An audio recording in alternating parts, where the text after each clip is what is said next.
click to go live, and it starts showing me sideways on, like what should be portrait mode if the phone was the right way up, and it counts down 3, 2, 1, and then just as it goes actually live, it clicked to be the right way around. Now it's a little bit windy. Let me, oh, one click takes us there this time. It's like they're alternating week by week, whether it's one click to switch cameras or two. This week just the one click. Here's a star of the show for you early arrivals. She's finishing off the remnants of a bone from her uncle Ismo. My friend Ismo came around yesterday. I've left the door open but closed the fly screen because it's very hot in here. So I wanted the benefits of some ventilation and some light, but I couldn't be doing with closing the whole thing off altogether. Hello folks, hello, I'm rambling. It's been a week, it's been quite a week. What with Spain and power cuts and things. Didn't really affect me. As I think I said in a video released midweek sometime, probably Tuesday. The power cut was Monday, yeah? I think it was. So yeah, okay folks. Let's begin some of the preamble. This is episode 65 of TrampCast. We shall be covering the events of the week ending Sunday, April the 20th, 2025, otherwise known as Easter Sunday. We're broadcasting today, Sunday, May the 4th, 2025. May the 4th be with you if you're a Star Wars fan and you don't take it too seriously. And I did just receive a very special donation saying Happy Star Wars Day. Let me know how the audio is, folks. Is the tent moving around and squeaking? Is that making too much noise? I can try and shield the microphone a little bit if necessary. Okay, folks. The channel is Delta Mike Down and Out in Torrevieja. Delta Mike, that's me. Down and Out. A homeless guy, a tramp, a hobo, a vagrant, an indigent person. A person of no fixed abode. Some might say a bum, someone who sleeps rough or on the streets, or in my case, in a field. And as of last week, in a brand spanking new tent. Thanks to you guys. Tim Timoney, hello my friend. This is TrampCast proper, the full episode. Later today we may do a TrampCast Hangout. May. We shall see how I feel by the end of this. But this is TrampCast, where we look at the successes, the failures and the other events in my life as an Englishman trapped in Spain. Trapped by circumstances in Spain. Banks, mainly. Okay, folks. Thumbs up, always appreciated. Subscribe, or at least consider it. If you're new here, give it 3 or 4 videos, no rush. But I did just hit 1,300 subscribers. I don't know if I'm still there with it, but Tim Timoney here if needed, here in Torrevieja, or just here in spirit on the broadcast. Your follow-up point makes me think that you're here in Torre. Where are we, folks? You look, if you're here right now, Sunday, 5 o'clock Spanish time, 4 o'clock UK, thank you. If you're arriving late, you might want to check down in the bottom corner. You're looking for the word live and a red dot.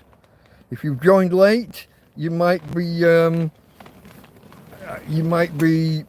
following behind an hour or so, and you might make comments that are totally out of sync with the rest of us. So the word live with the red dot. If you're following along, I recommend that you use the chat function and join in with us. Say hello, tell us where you are, what the weather's like where you are, and just generally join in. I recommend live chat or all messages. It's worded differently in different places, but you don't want to be in top chat, which filters out some messages, especially if we happen to get a little bit sweary, and sometimes we do. So all messages or similar wording rather than top chat. If you're watching this on the repeat, on demand, then likewise, chat replay is what you're looking for, which is identified if you click on the player when you're in horizontal, when you're in landscape mode. Clicking on the player on mobile will give you two speech bubbles, one behind the other. That's chat replay. Alternatively, under the video player, you get a little box that usually says comments, but if you slide that off to the left, then you can get chat replay. Click that to get chat replay up. Highly recommended. The best way, sometimes I forget to read out what people are saying. I'll just respond to their messages. Am I going to stay in horizontal mode? I am for this particular broadcast. Now that they've allowed me in with it, it looked hairy there for a second at the beginning. It looks hairy in here, folks.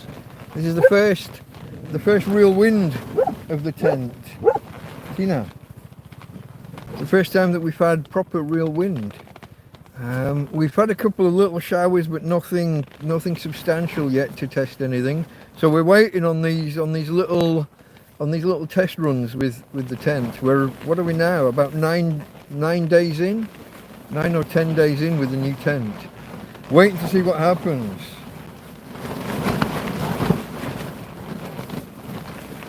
Looking very fresh, not in a gay way. Well, I'm glad I'm not looking in a gay way. Although pink, I do my best. Pink. For those of you that are of a persuasion, not me, but okay, folks, the format of the show. The format of the show. We shall begin shortly with the numbers round. Just some fun facts to kill time. Fun facts about the episode number. This is episode 65, so some facts about the number 65. Following that, we'll have the thank yous round, where I thank the people who helped during the week in question. The week ending Sunday, April the 20th, 2025. So that's the Sunday, what's that? We're ending Sunday 2 weeks ago. So we're covering the week starting 3 weeks ago, ending 2 weeks ago at Easter. Following the thank you shall be the themes of the week, which we'll, it's not really a deep dive, there aren't really that many themes for the week in question.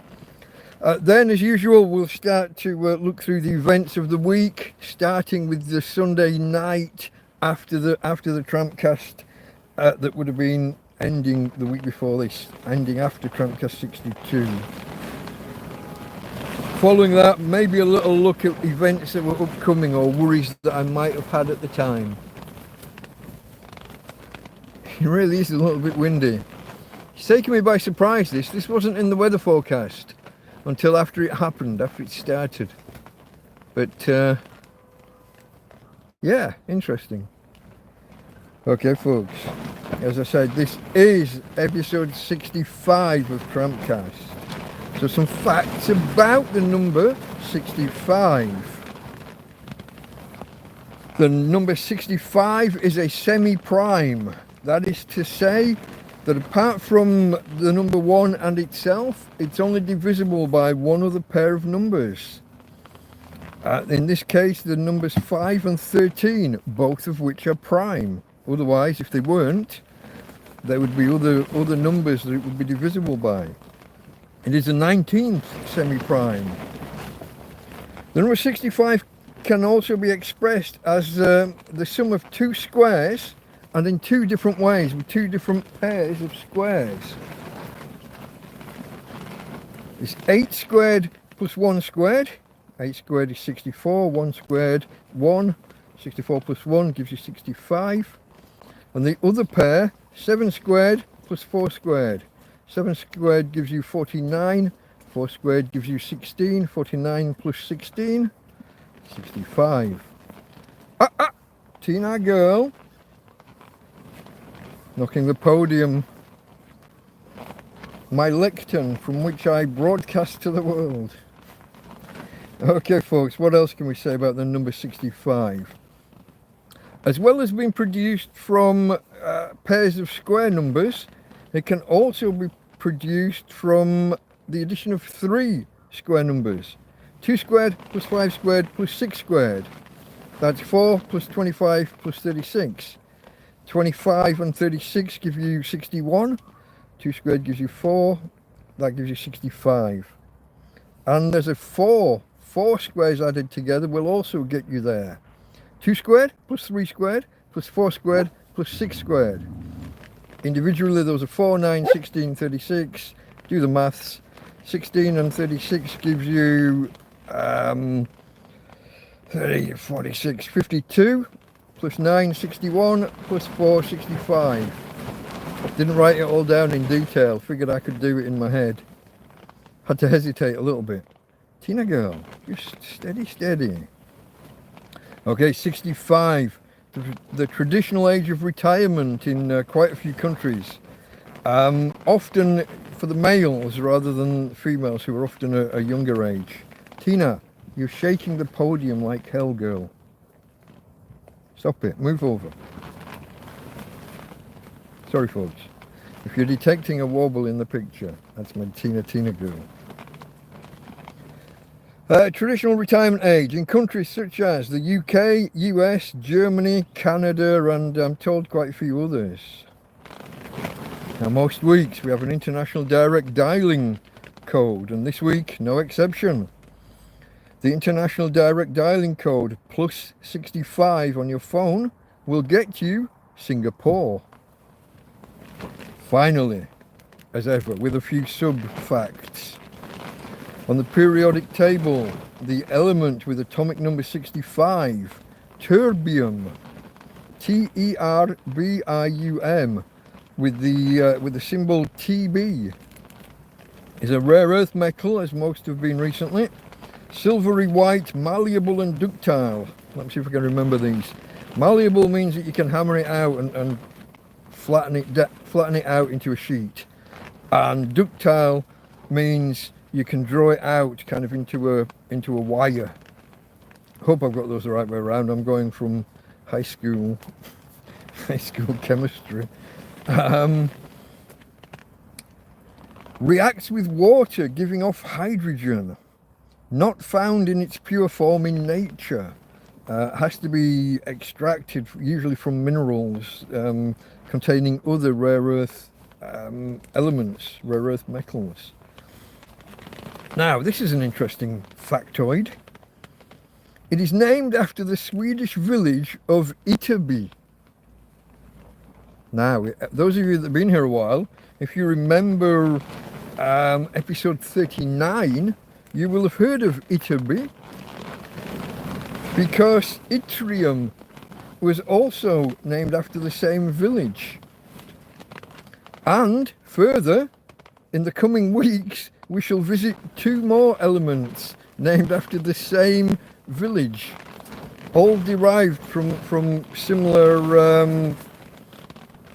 minerals, possibly all from the same mineral actually, which, if I remember correctly, and I didn't write this down, but I think it's ytterbite was the mineral that was named after Ytterby, and these are all extracted from that one mineral as impurities.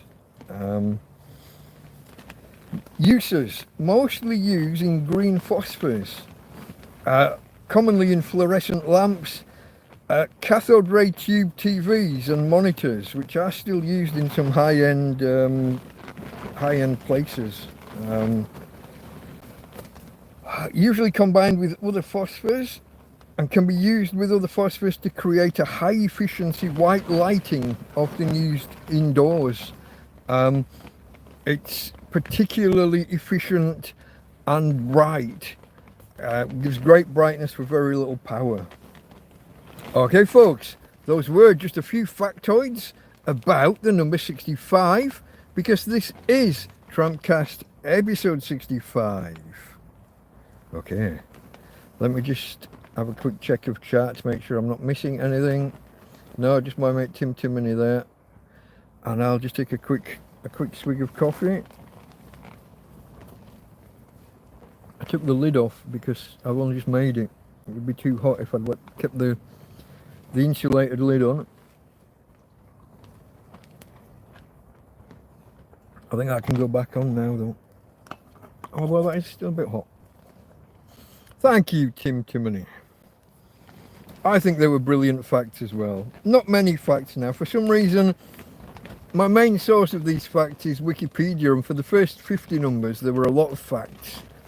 Now they've given up. So for example, they used to include the international direct dialing code stuff and give links to the elements from the periodic table. But for some reason, somewhere after 50, somewhere between 50 and 60, they stopped linking and providing half of the facts. So there you go. Okay folks, next up, the thank yous round. Now in the week in question, the week ending Sunday, April the 20th, 2025, or Easter Sunday as some of us know it, there were no PayPal donations during this particular week. If you remember, I'd only just raised a lot of money from you to send to Karen to buy the tent. And I guess I'd, how would you put it? Exhausted the supply temporarily. I'd milked you all dry already. So there was none during that week, but the Sunday immediately previous, during the TrampCast, we got two donations. I think I mentioned them in last week's episode, but because they came in live during the show in question, they kind of span both weeks, don't they? So one was Eva and one was Ivan. So thank you again to those two gents, and they were both good donations. I think they were both, as I would say, that ain't cheap. They were goodly amounts. So thank you to those guys. Now, donations in the real world, help in the real world that week. My friend Anthony had arrived in the country just prior, and he turned up here with a breakfast for me one day in the week. And later on in the week, not later the same day, he brought me fish and chips. I think that was on the Good Friday. Fish and chips, curry and mushy peas. And also, he brought me a 12-pack of beer. See me through Easter. So thank you, Anthony, for that. Other notable, I had a visit from Tom, who came and brought me a can of beer and sat and had a chat with me one day.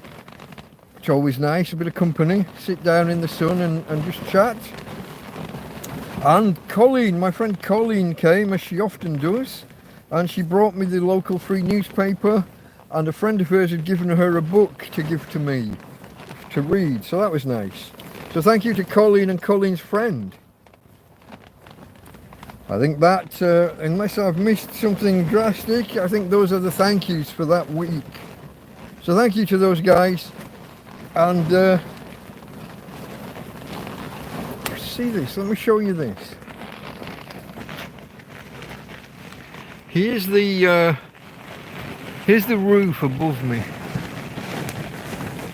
and the wall behind me.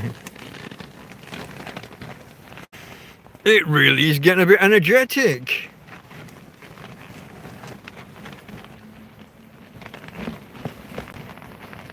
You're a popular guy. Did you feature in the local newspaper? Probably once, if they did the court report. Other than that, no. I thought I might have got in a couple of times when I did the video down the way of the lady and gent whose house had a window bricked up by the quadrangle in front.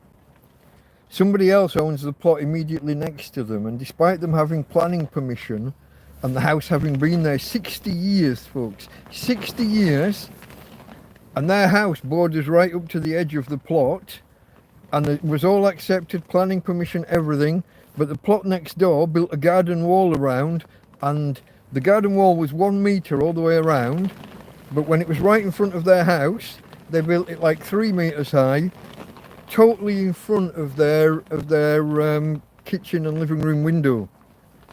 Nice. So I covered that. I did a video mentioning that, and thought and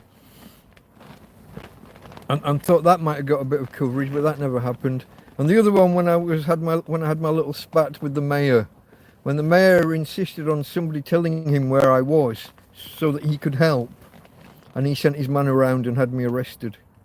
I thought that might have got a bit of coverage, but that never happened. Let me have a look. I think Tim Timoney's just said something else. The tarp will put more stress on your new tent. I'm aware that there'll be a little bit of friction. There'll be a little bit of rubbing in places. But in general, where the poles go in, there's about a 2-inch bit of fabric with the poles, between the poles and then the actual roof and what have you of the tent. So in general, it's held up and above and off of the fabric. Where it does rub, it's a case of playing two factors off against each other. I'm trying to keep the ultraviolet off the tent and the heat through the day, so it's a pluses and minuses, maybe swings and roundabouts, I don't know. This particular tarp is falling apart and will need to be replaced soon. It is, you can see here, watch. You see where the, what do you call them, the grommet, where the grommet is tearing, but it's not just there. You can see through the roof there, through the roof of the tent, you can see the tarp kind of unweaving, pulling apart. Major league seam grain, and that is a little brittle, a little bit brittle itself. Back to the chat. Okay, oh, I thought there was another.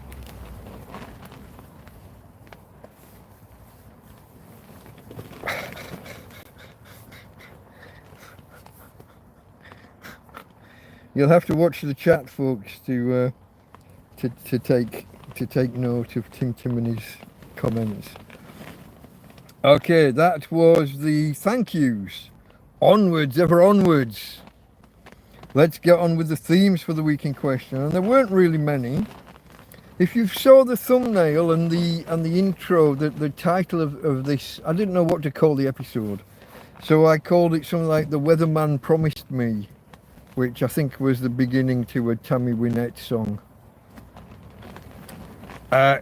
If not Tammy Wynette, then the other one. Not getting there, I'm not getting there. Anyway, I think it was Tammy Wynette, but anyway. Yeah, the weather forecasts were a major feature of the week, because they kept saying, or promising, it was how I looked at it, they kept saying thunder and lightning and heavy rain, and it kept kind of not happening until it did. And when it did, it was lightweight and gone in 20 minutes or whatever. So they'd been stressing me out all week with these predictions of heavy rain and thunder and lightning and just not. So weather forecasts and the actual weather. I think there was one little spell where I was a bit worried I might run out of power. Unbelievably enough, this time of year. Another theme of the week, which has been a theme of the week maybe for the last couple of weeks now, the lack of mice. After 3 months being plagued by the little buggers, and then I got the mouse traps, those fantastic mouse traps from Adam and Mel. And you remember, if you were here, I killed 6 mice in one night, 2 not the next night but the one after, and 1 sometime later in the week. I think the week after we got 1 mouse, and as far as I've noted here, 0 mice in this particular week. There's no mention in my notes remembering, guys, that I'm talking about 3 weeks ago, up to 2 weeks ago. I'm having to refresh myself from my notes. Whereas I like to do these normally today I would be talking about the last 7 days and it would all be fresh. I'm having to go back and my notes weren't exactly complete for this particular week. There you go. I think it was Anthony bringing me all the food and drink and the run up to Easter, or with it being, it is actually, the whole week is Easter in Spain. Semana Santa, or Santa Semana. I can never remember which way around those two words go. I think Semana Santa. But anyway, yeah, the lack of mice was notable, especially, you know, because it was the last week or so in the run-up to me replacing the tent. If you remember, the tent, at this point we're talking about, the new tent was already in the country. We were just waiting for a string of 2 or 3 good weather days, you know, with no wind, no rain, and also preferably not a religious holiday, not the Good Friday or the Easter Sunday. So we were just waiting for the right time. The tent was here in the country, but we were just waiting, biding our time.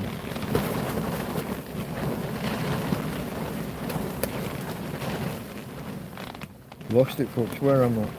Yeah, and the other theme really was Anthony and the food. The guy kept bringing me breakfasts and fish and chips and beer. Thank you, Anthony. Thank you. Okay, folks, basically those are, as you will see shortly, those were the themes for the week in question. The week ending Sunday, April the 20th, 2025. Okay, give us a second for another swig of coffee. Cheers, folks. Cheers to you guys that are here live. Cheers to the subscribers. I did make chat subscriber only, I believe, for this, if the setting took. You only have to be a subscriber for a minute or so, purely to prevent spam. If you're watching and you're not subscribed, feel free to subscribe now and unsubscribe again in a day or 3 when you remember, just so that you can join in chat. It is just an anti-spam precaution usually.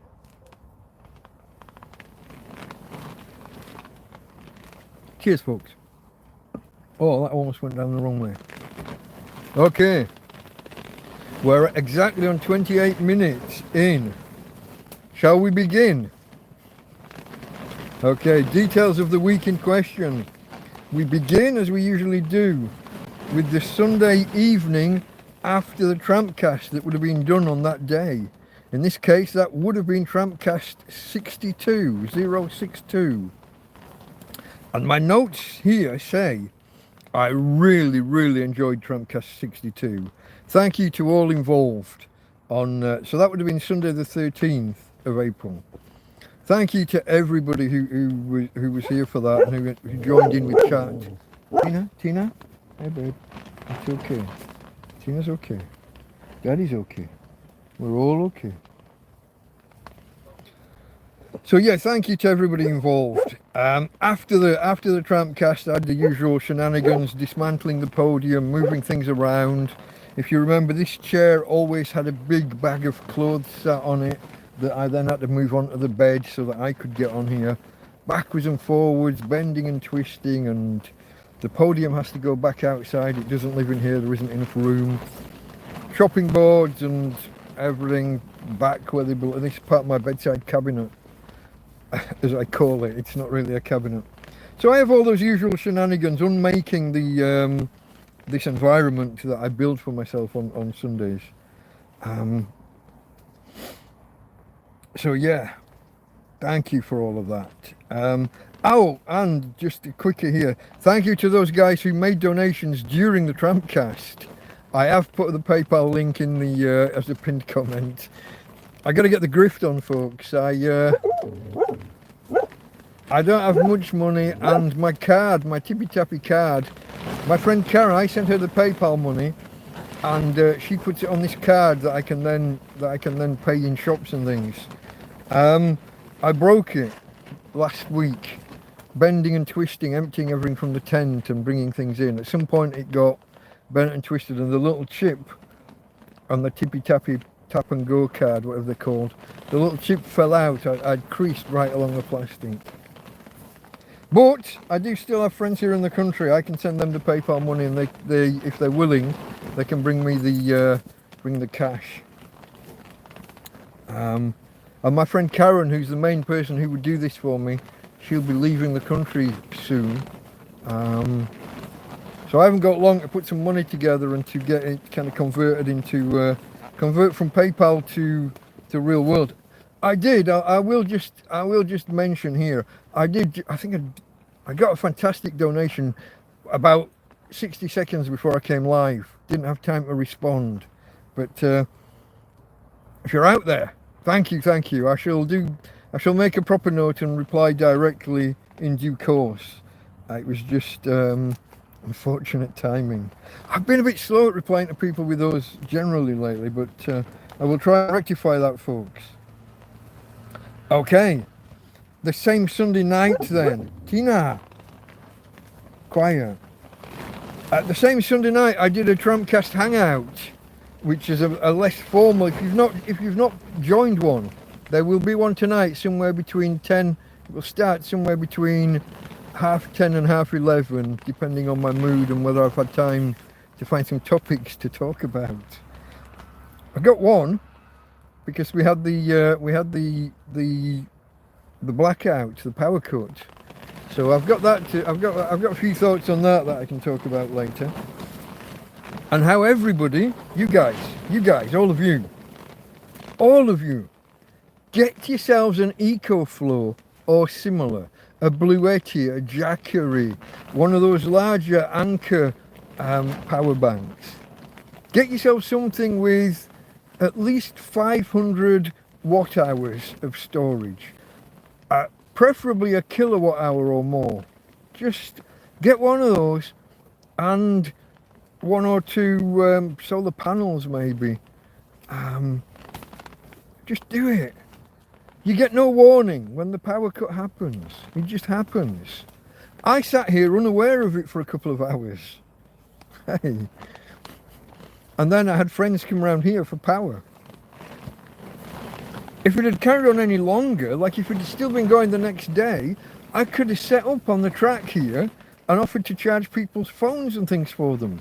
Charge them €1 or two to top them up. Get yourselves some kind of major power storage for when the sticky stuff hits the fan. Enough of that. I shall now move on and talk about the week that we're supposed to be talking about. But there will be a TrampCast Hangout tonight, more than likely. Some of you guys come along. I answer your questions and comments, and we just chat amongst ourselves. They've been a good laugh. I've enjoyed them. So yeah, the Sunday back that we're talking about, Sunday the 13th, that evening, that night, I prepared for TrampCast Hangout number 5. And then it did TrampCast Hangout number 5. So even though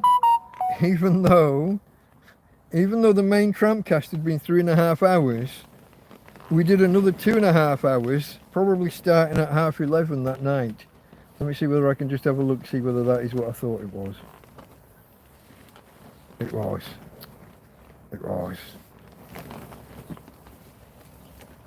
I won't name names because I have to check my notes for who wants to be anonymous or not. But thank you. The grift is strong with this one. Grift or grift not, there is no try. Okay, folks. I get embarrassed. But yeah, the TrampCast Hangout that night was a lot of fun. Yeah, so together 6 hours in total between the main TrampCast and then the TrampCast Hangout, with a little break in between, just for me to catch my breath, grab some food and maybe a coffee or something, usually. Okay, immediately after the TrampCast Hangout finished, 2:30, I'd take Tina for a walk. I think that's immediately after. And for some reason, I take a look at the weather forecast, which says it's going to be a nice morning, but that there's going to be thunder and lightning in the afternoon. Remember, the theme of one of the themes of the week is these weather forecasts promising me thunder and lightning and stuff. For some reason, I think because I'd done the TrampCast and I was on a high, it takes me a little while to come down after the performance, shall we call it. I was awake until 4 in the morning, and then 7 o'clock in the morning I was wide awake again and just waiting, like it seemed to take forever, waiting for the day to start, just waiting for the hours to tick by, for the sun to come up and to begin the day. 9 a.m. I put the solar out. The EcoFlow's down to 59% because of doing the 2 TrampCasts. Yeah. Now the weather forecast changes. Now it's going to be a sunny morning and just a cloudy afternoon. No rain and no thunder and lightning.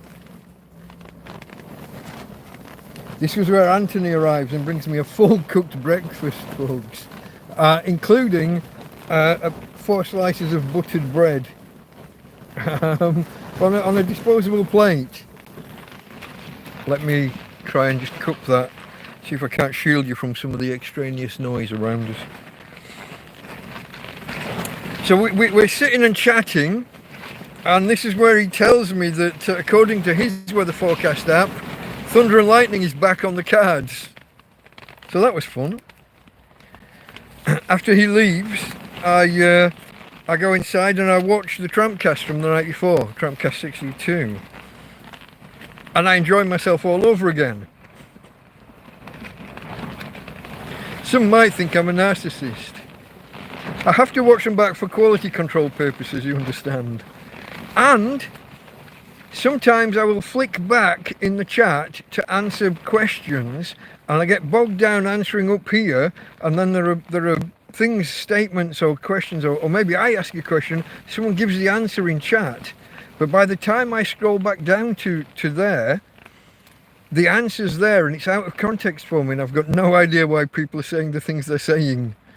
But when I watch it back, I can keep in sync with the actual chat, and I can see who's saying what and why, and sometimes it just makes more sense afterwards, watching it back a second time. So yeah, it makes more sense for me anyway.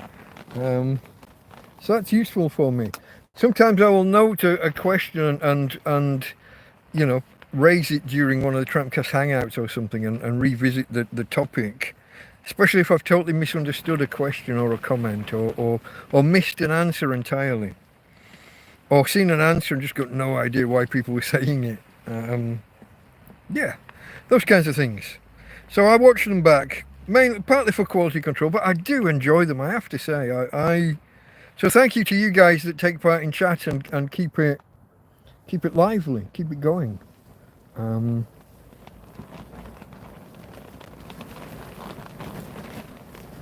Yeah, I saw you there, Tom. I just didn't know whether you wanted me to tell everybody or not. Thank you, my friend. Cheers.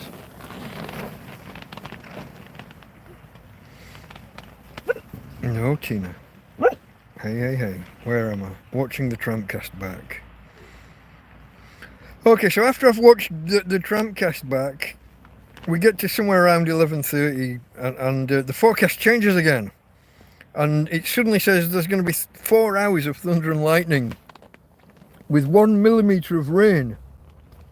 Because that's what I always think when I hear thunder and lightning. I always think next to no rain. 4 hours of a thunderstorm, but minimal rain, obviously. Anyway, so at some point in the afternoon, Pepe, Spanish bloke, arrives and wants some and eats a tin of baked beans. Because you remember previously he'd brought 3 tins of baked beans from a store here, and he comes and asks for a tin and heats them up and uses my pots and pans and plates and my gas and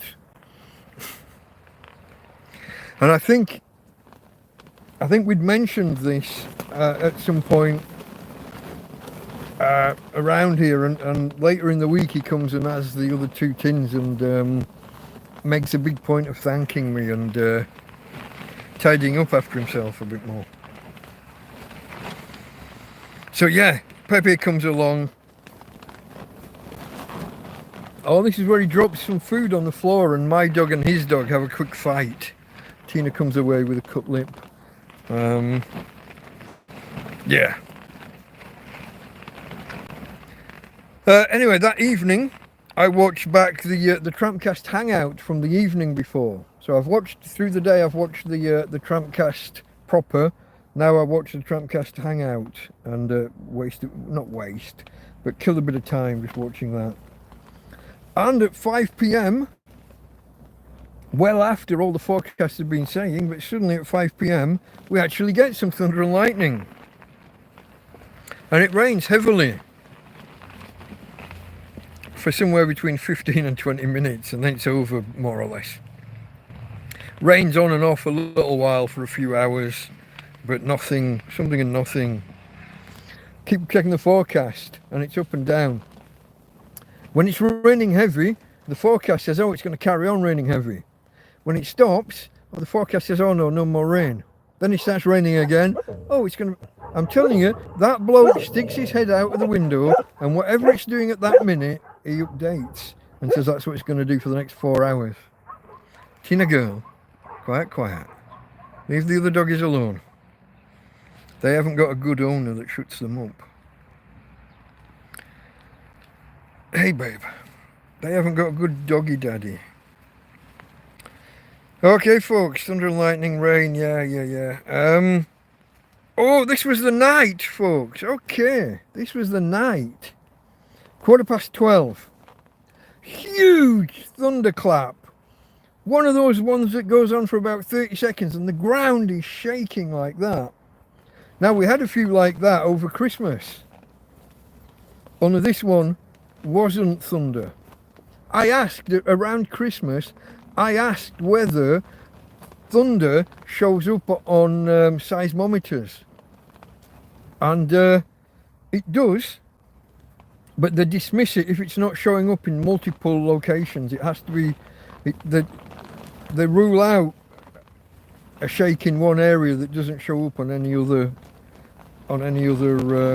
seismographs.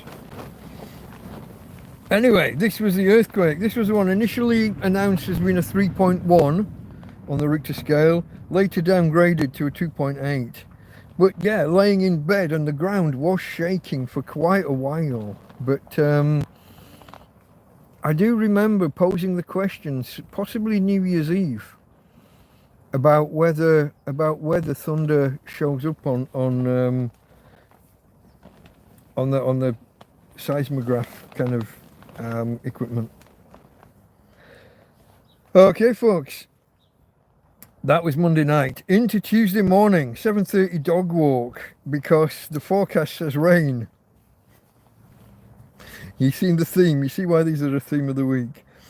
Weather forecast says rain at 8 a.m. So I take her ladyship out before it's due to start.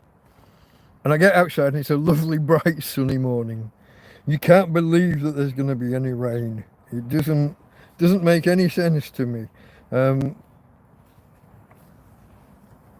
forecast updates to say 8 while 10 is going to be rain, and later that day, 3 while 6 is going to be thunder and lightning. So 2 hours of rain in the morning and 3 hours of thunderstorms in the afternoon.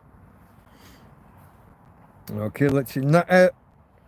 Okay, so just after we do the dog walk, just after we get back from the dog walk, some loud roadworks start at the top of the road here.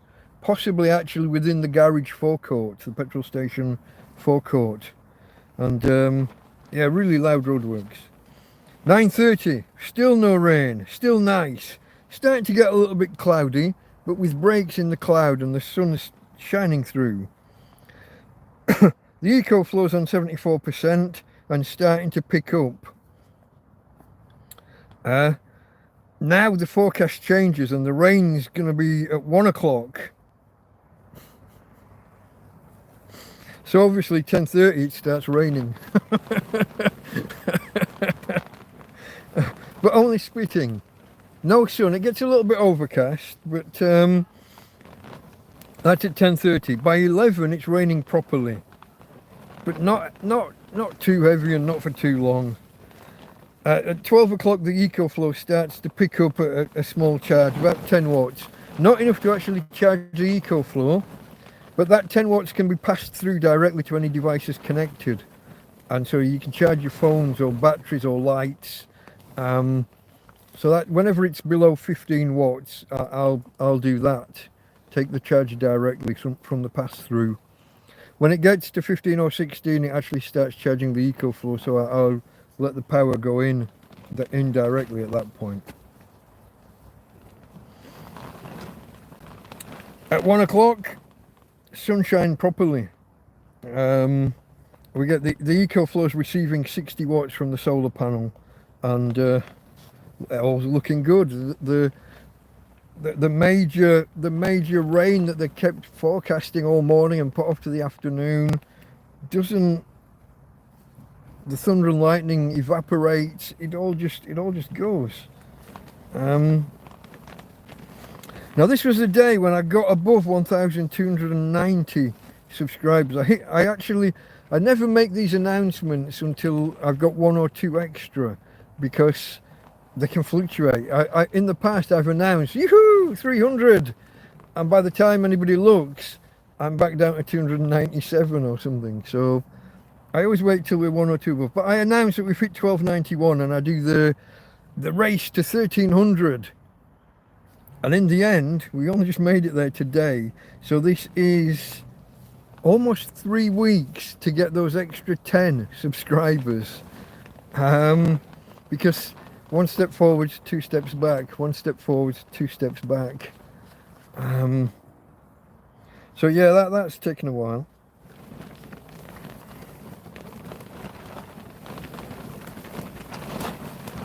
Yeah.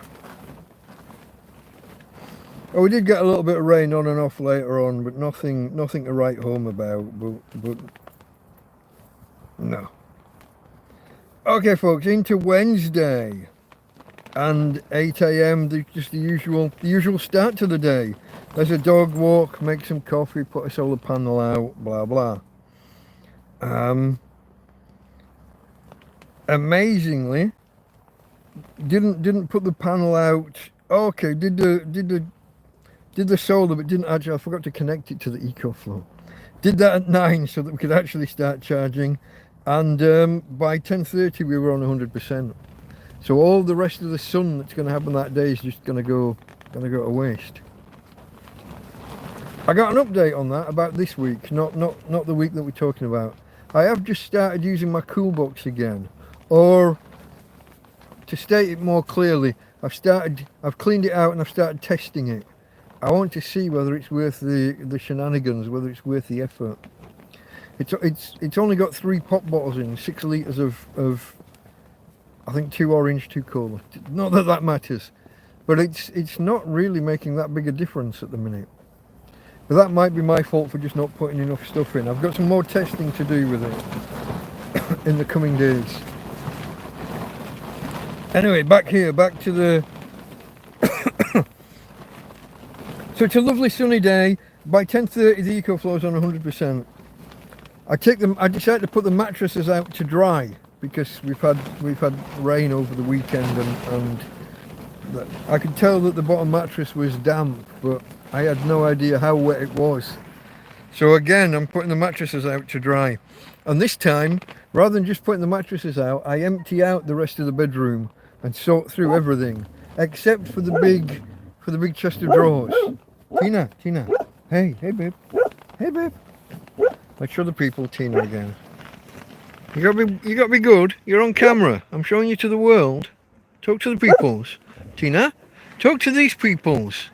Talk to these peoples on TrampCast. Leave everybody else alone, darling. Come on in. Leave people alone. Come on. You're being naughty. I can't turn the camera. Tina girl, I'll get angry if you carry on. Stop it. Stop it. Protecting me. Protecting me. And the camp. So yeah, anyway, I take these mattresses out and the bottom one's absolutely wringing wet again. But I take everything else out, and what I didn't realise was that a couple of bags of clothes and some other equipment were wringing wet through. So I dry out, not just the mattress, but I start to sort through these bags. Dry out things I'm keeping, set aside some things I'm definitely not. Some things that I'm not sure about, I dry out anyway for now. One thing I find is this rug. No, it's a huge blanket rather than a rug in one of these bags that I've got. I kind of knew I had it, but kind of forgot where it was. What I found was it was so wet I couldn't pick it up, but it was rotten. I put it out to dry, just so that it would be easier to throw away. It's got to be taken to the bins. I can't carry something 200 meters that way if I can't pick it up, or can't easily pick it up. So I dry things out anyway and start. This is part of the process of organising or reorganising, ready for emptying the tent. As it turns out, I didn't do a ruthless enough job, because when we do come to cover putting the new tent up and emptying it, yeah, there's a lot of work there. There was a lot of work there. Anyway, yeah, so I emptied the rest of the bedroom and threw some things out. I had 2 boxes of food, and some of it I'd forgotten was like fresh. Like I had some fresh veg that's been in this box for 6 months. Some onions had gone, they'd gone so bad they'd gone kind of rotten and then just gone hard. So there was a bit of throwing stuff away, and there was merged 2 boxes into one from what was left, and just get organised, ready. Oh, excuse me, itch. Possible mossy bite. But yeah, just the reorganising, folks. Reorganising, ready for the tent thing, which was going to come during the week after, although we didn't fully know that yet. Yeah, after all this work, lugging mattresses backwards and forwards, and big boxes and big bags and heavy blankets, like I was just saying. My back hasn't healed from when I twisted it maybe 3 months ago now. Just twisted to get around Tina. She was in front of me, and I wanted to get past her to her food so that I could put some in her bowl for her. And it was just that. I just twisted it and ragged it. And now, the way I live, living in a tent with everything low on the floor and having to bend over, pick stuff up, moving heavy boxes, emptying things out, putting things out to dry, it's just continuous bending and twisting. When I boil water to make my coffees, the gas ring is on the floor. But it's on bricks, but you know what I mean, brick high off the floor isn't high. So it's bending, it's twisting, it's moving, it's picking up 8-litre water bottles to pour water out to make my cups of coffee. Doesn't sound like a lot, but it's 8 kilograms and you're bent over, and you've got a bad back. It's been continuous. I've continuously been kind of re-ragging it, re-aggravating the injury, and so for 3 months now it hasn't gone away. Never for more than a day or two, and it can be as simple as Tina, because her back legs don't work, and I'm carrying the back end while we walk.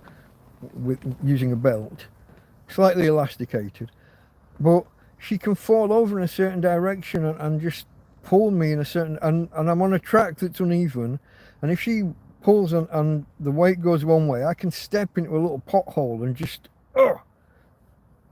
crick my back again. I can do it just moving in bed. It's never had a bad back for any length of time. First time, and now it's going on forever. So yeah, I wrote a note here. Back hurts like the proverbial. So I'd 2 paracetamol, 2 painkillers while moving all the things, and I had another one laid down at night, and it would be really, really unusual for me to take 3 painkillers. I would take like 3 painkillers a year, ordinarily, if at all. But to take 3 in one day, during the tent moving process, I took 5 one day, which kind of shocked me a bit. Oh, especially as one of them was a whole milligram. No, a whole gram, isn't it? None of you messing about with 50 milligrams or 100 milligrams. Whole gram, some of the tablets I was taking.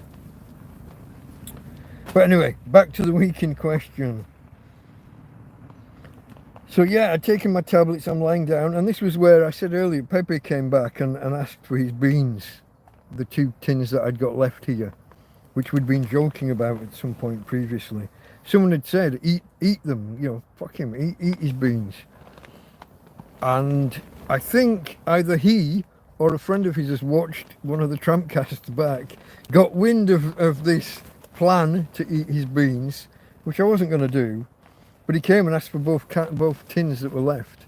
And again, my gas, my cutlery, my plates, my pans, But he made a strange, excessive,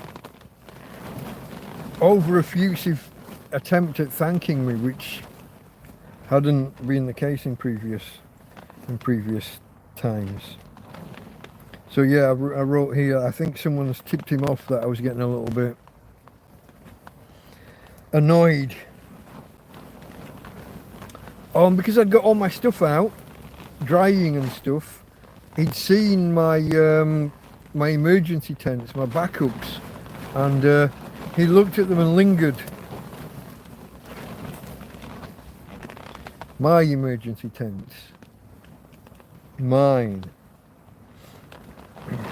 I had, in fairness, I had pondered whether to give him one of the 2 emergency tents that I've got.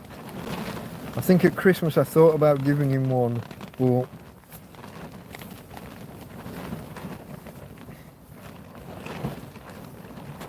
I don't know.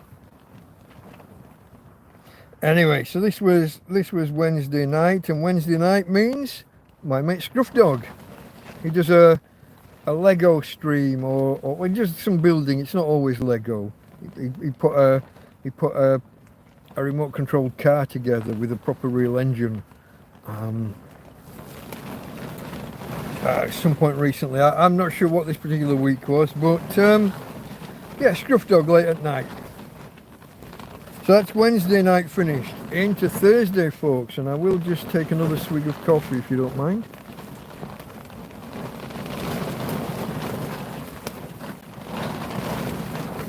I haven't seen any chat popping up, but that doesn't mean there hasn't been any.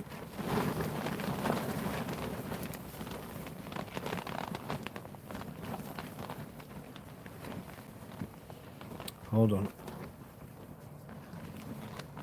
Oh yeah, there's Tom saying he donated and people thanking him. Again, oh, David.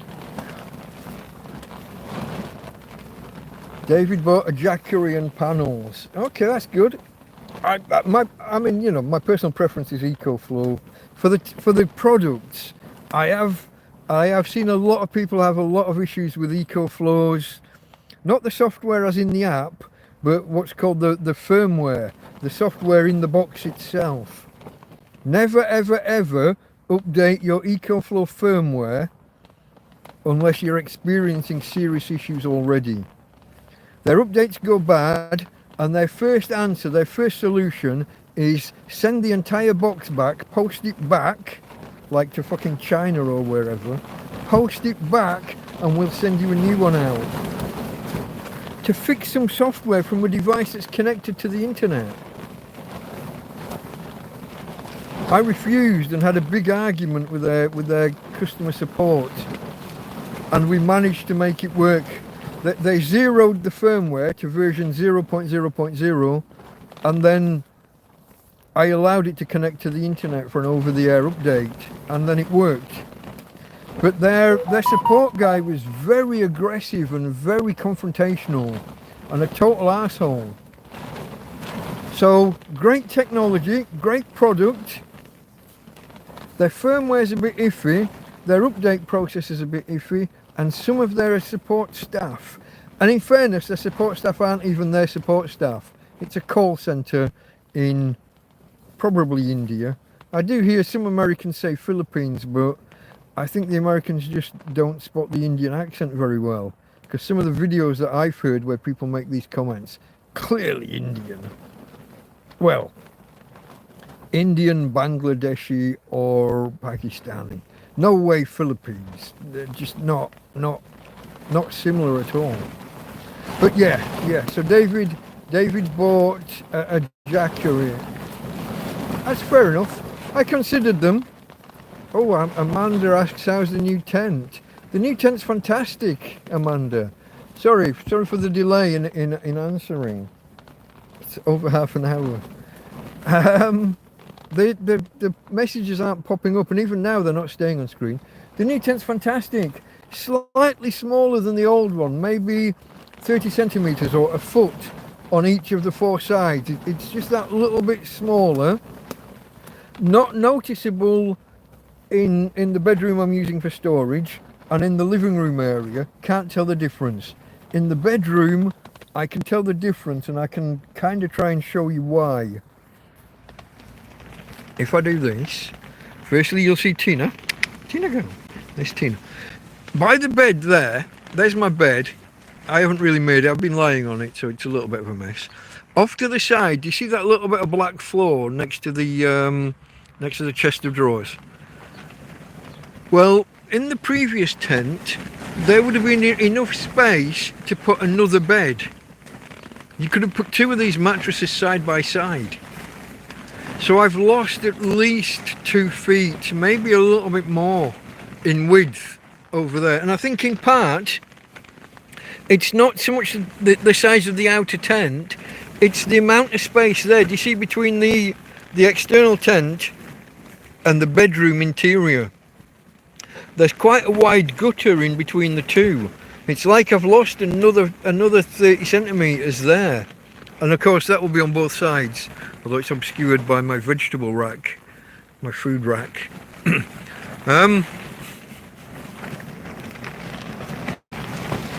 But yeah, I have lost a bit of width.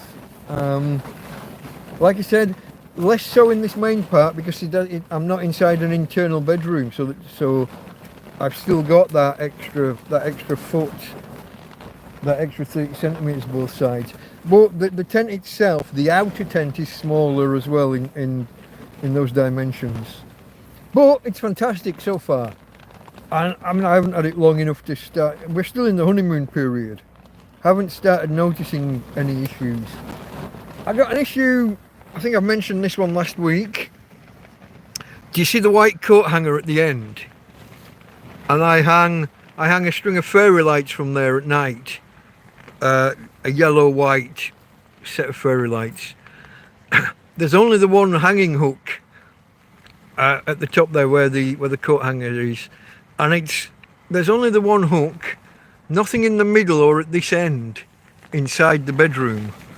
So that's a little bit of a constraint.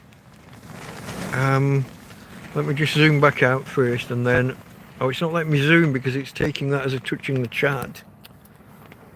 No, there we go. Okay, got there in the end. Well, extreme close-up of my ugly mug. Sorry folks, I apologise. But so far I haven't noticed any downsides. Oh, where the doors roll up. I'm bitching now about my tent. So you see the doors rolled up and fastened there by two. There's two tags with a woggle, and they go. Is it a woggle or a toggle? And they go through. They go around, and then they go through some little loops. Very tight on the loops. Very, very tight fitting. And on this door, there are two doors. There's the wire mesh, the mosquito net, and then the proper door. But there's two sets of whatever you call these things, the woggles or toggles, whatever they are, but there's only one loop at the other side.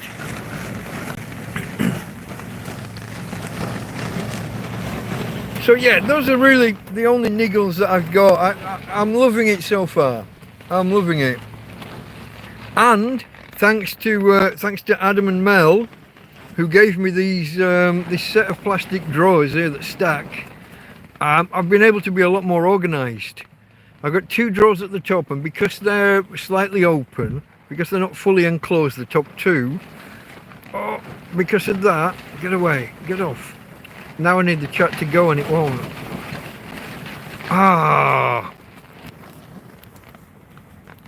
So because those 2 there are open, I use them just for utility, just the dog's poo bags, pens, if I had a spare lighter, whatever goes in there. Some of those wet wipe type things, they're useful for spills and stuff. I don't use them for the obvious that most people think.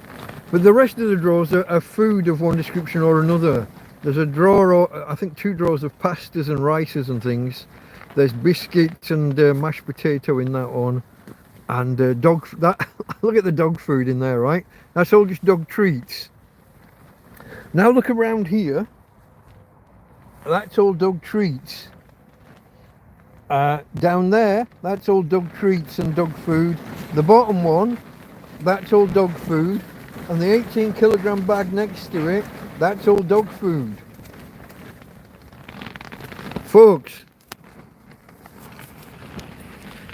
I got enough dog food to last this year out, but now I think.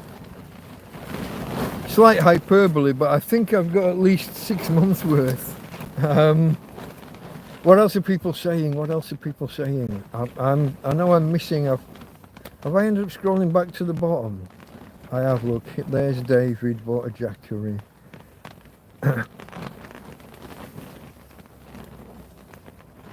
Okay, yeah, there's Amanda that I just replied to. There was one mousetrap bagged 9 in the end, Timony. Of the 10 or 11 that we've killed, all except 1, I think, were one specific trap. Now, I think it was the location rather than the bait. Some of them had, it wasn't mayonnaise, it was ranch. Some of them, 2 of the traps had ranch, and 2 had a burger relish. And I think all of the kills went to the burger relish. But, like I said, 9 out of 10 or 10 out of 11 went to one specific trap. Probably just the location. The skylights made out of material are a bonus, yeah. Okay, I've seen all of the ones back there, I think. Okay, so there was Amanda. There was David, bought a jackery and panels. Tom just donated. Thank you, Tom. Anthony and his magnificent breakfast, yeah. Weather forecasts taking the mick. Yeah, they are literally all over the place. Thomas has had snow. I gotta get, is it Norway? Some of you guys, I can never remember who's Norway and who's Sweden. I think Tom's Norway.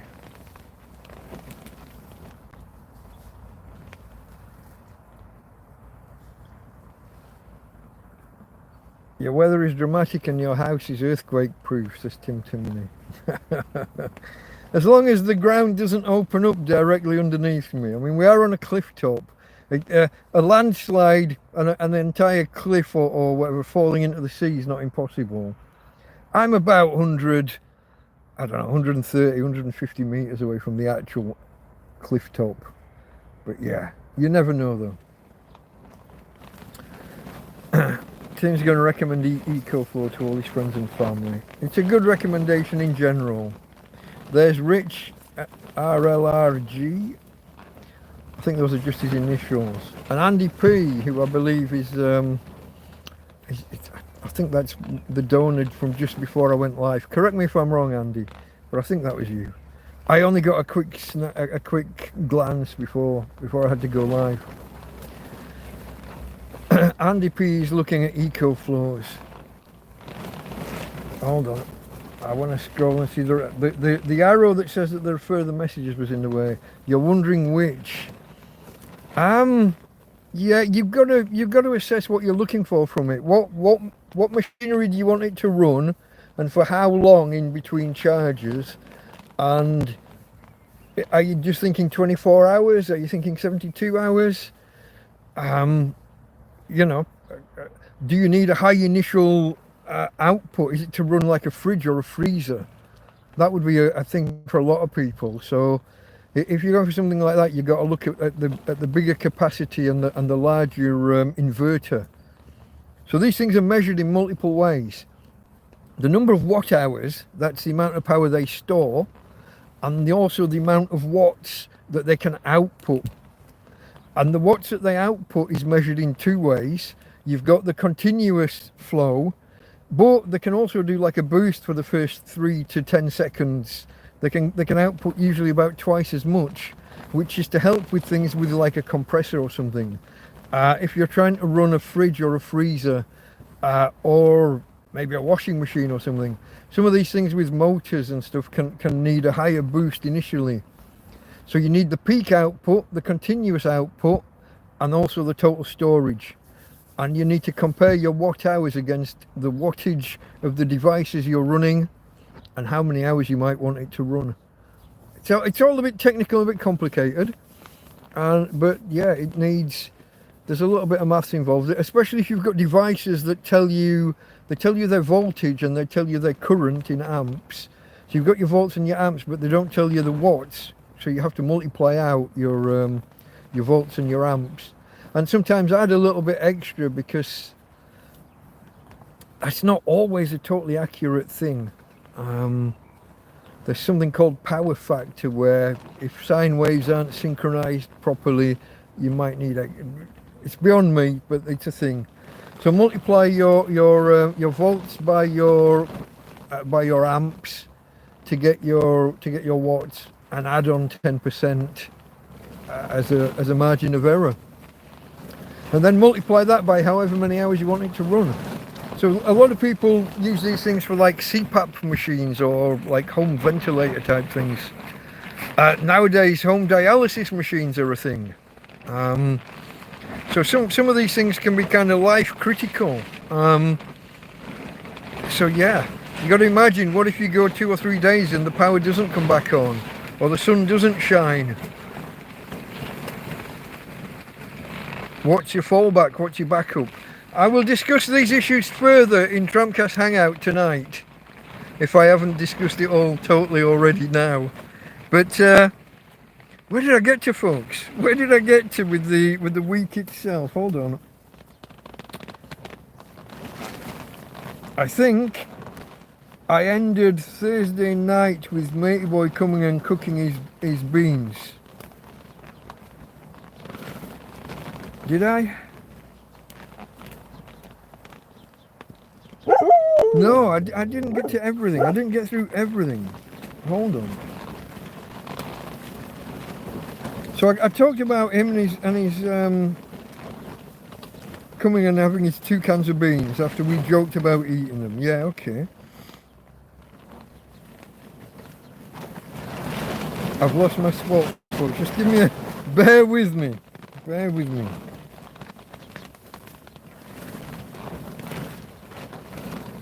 Yeah, I've kind of missed something here. I've missed have I done Thursday at all? I think I've skipped ahead.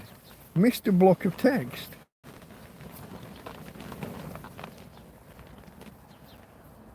I'll just briefly summarise Thursday in case I haven't. I might not have covered Thursday yet. So Thursday was a sunny start, and walked Tina at dawn, and then had coffee, got back in bed, put the solar out at 9. I did say that 100% at 10, I think, but there's this mystery that we keep having. I hear cars come down the road and stop outside the tent, and sometimes I'll even hear car doors, like someone's getting out. And it's not just me hearing it, Tina hears it and runs out of the tent. or tries to run out of the tent because Tina on her legs. And I'll go out and look, and there's nobody there, nothing there. Now, some cars nowadays are so quiet, the engine's so quiet. Some of these electrics or the hybrids, you hear the tyres on squeaking on the road surface. It's not tarmac, it's a track, stones and things. So you hear the tyres slip off of the stones. So sometimes you hear a car approach, get level, but you don't hear them go past always. But if you hear the car door actually open and close, see, we have some friends who stop, they pull off the track itself onto the verge, onto the edge here, onto the grass, and then they'll come around and bring the food or whatever they're bringing, come and say hello. But the mystery for me is this this apparent stopping outside the tent. Now, it's been even more so since we've got the new tent, because this door is in a different place. The door used to be here, not there. The door and window are swapped, and people can see in. And it's gotten warmer, so I'm more likely to have both the door and the mosquito net rolled up and out of the way. And a lot of people are looking in, and I think they're seeing all my food stacked up here on these shelves that I pointed out before. For anyone who's new and just arriving, I got a what should be a veg rack, and also this rack of foods and things here. I've also got some other things, all my cooking utilities in it, cooking utensils I should say, in a box down here. And as I said last week, any flat surface is just going to get any flat surface is just a magnet for shit just to be put down on. But from the outside, I think as people are driving past now, they are slowing down and stopping and looking in. People walking past are stopping and looking. Tina's sitting here at the door barking at them, and sometimes I'll sit on the edge of the bed to calm Tina down, and the people can see me. And some of them look away all embarrassed, and some wave and say hello. But just that mystery of the cars coming to a halt and hearing car doors. Weird. But I think I've said about Pepe coming and getting his 2 cans and eating, and that was kind of the end of that Thursday. So I might have skipped a block and gone ahead of myself there a bit. Anyway, into Friday, which in this particular week was Good Friday. And it's a cracker of a day all day. It really was a good day. Yeah, lovely from start to finish, I wrote in my notes. The morning had a bit of high, thin, wispy cloud, but then with some large clear patches, and as the day went on, I think it just got clearer and clearer on the whole. This was where my friend Colleen came and brought me a newspaper and a book to read, which, in fairness, I started the first chapter and didn't get very far before other distractions kind of got in my way. I will get back to it. Now, this is where Anthony messaged me and said, hey, later I'm going to come and I'm going to bring fish and chips. Good Friday, and he's going to bring fish and chips. Excellent. Now, I looked up the road and was surprised to see that the Chino Bazaar, which is like a pound shop or a Dollar Tree or something, but even cheaper. It's like a bricks and mortar version of Temu. Yeah. I mean, it really is. It's the same shit. Possibly less quality control and higher prices because bricks and mortar. But that's what it's like. I'm surprised to see that on a bank holiday and a religious holiday, when most supermarkets and things are closed, he was open. So I was in need at this point of a few poo bags for Tina, hygienic bags, bolsas hygienico. So I went off and procured those. And a little bit later, Anthony arrived with the fish and chips, also with mushy peas and curry. Not one or the other, I got both. And folks, I think I've mentioned before when I've talked about these guys, either Tom bringing me food or Anthony bringing me food. I can't eat like I used to. My stomach has literally shrunk. It used to be I would go and buy the large portion from Tweety's, the large fish and chips on a Friday.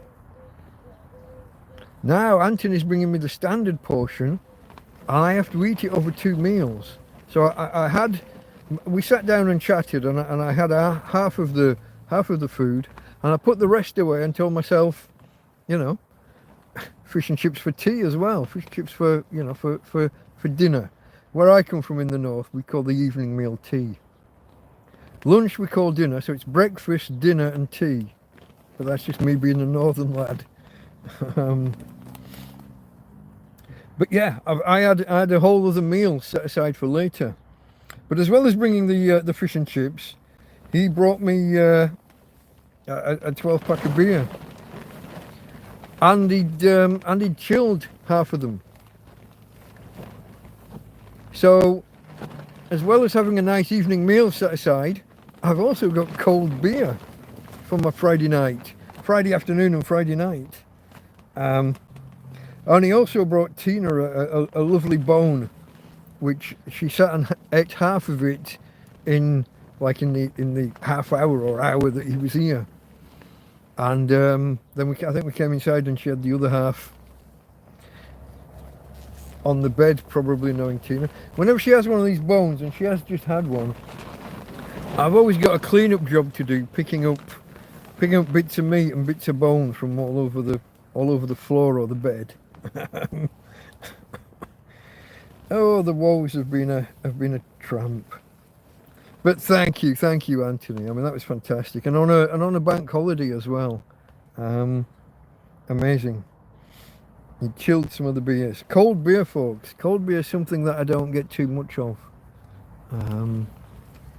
Maybe with the cooler, paired with, I said this to someone the other day, maybe if one of my friends can bring me like a frozen 2-litre bottle of ice once or twice a week, together with this cooler box. This cooler box only gets down to around 12 or 13 degrees at best. It isn't even managing that at the minute. But I think that's my fault for not putting enough stuff in. But that, together with some ice, and not bought at the shop, because that's a waste of money, isn't it, paying for frozen water. And it tends to come in bags that once it defrosts, it leaks out, and then I've got a cool box full of water, which, if I've got an open pack of butter or something in there, you know what I mean, might not go well. but a bottle of frozen water, bottle of ice in there, together with the cooling that I can do with the cooler box, could be good. Might work well if one of my friends would oblige me. Tina, hey babe, let's have quiet, peace and quiet. So yeah, so where are we? Yeah, mushy peas, beer too, yeah, bone for Tina, okay. So yeah, so later on we're lying on the bed, and I have my fish and chips, my second portion really, with fish and chips and some cold beers, and it's a Friday evening. Now, if you know me, you'll know I used to watch Friday Night Tights on a Friday night.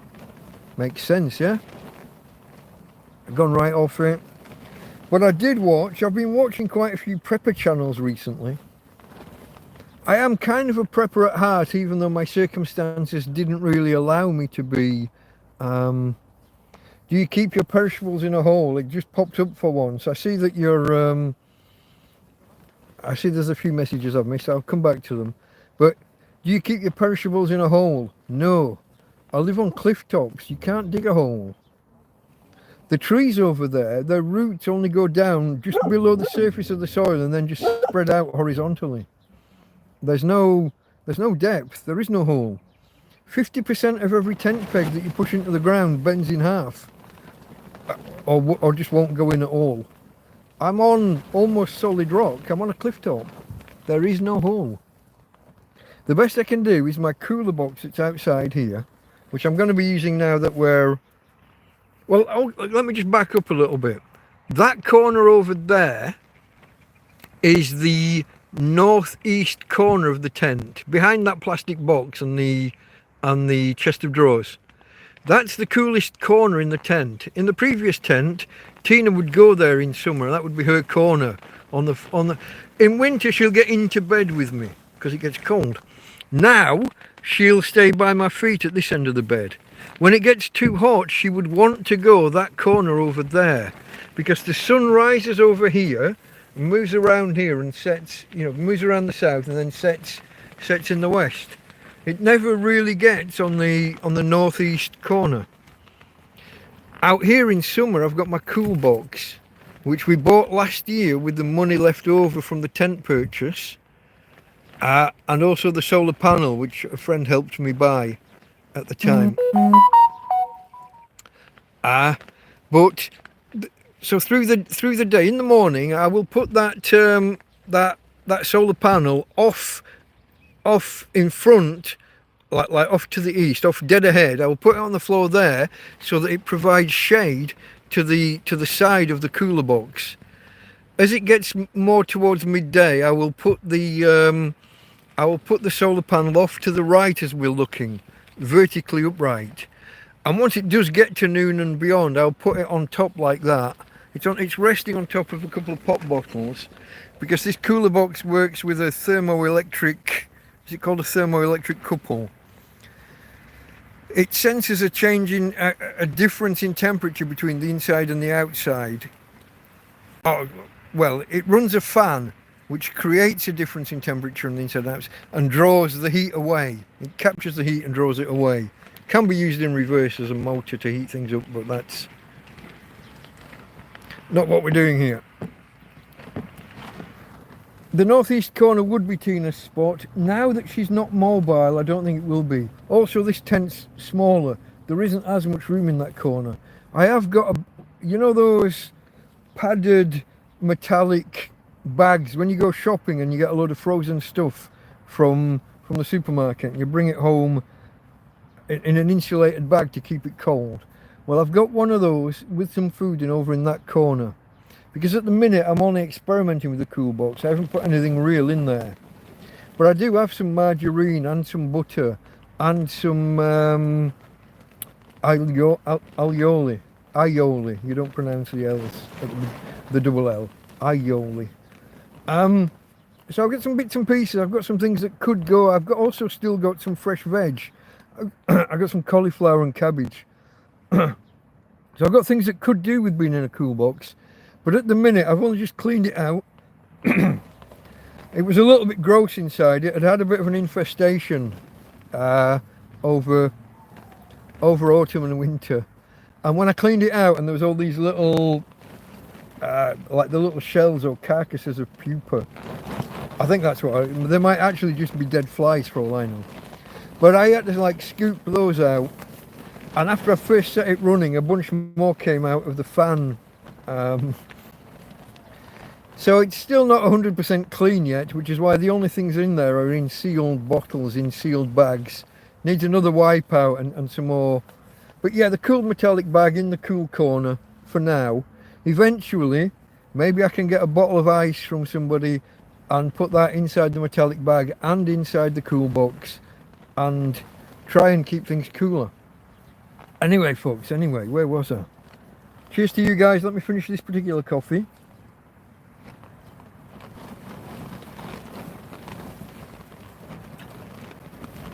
A little bit left.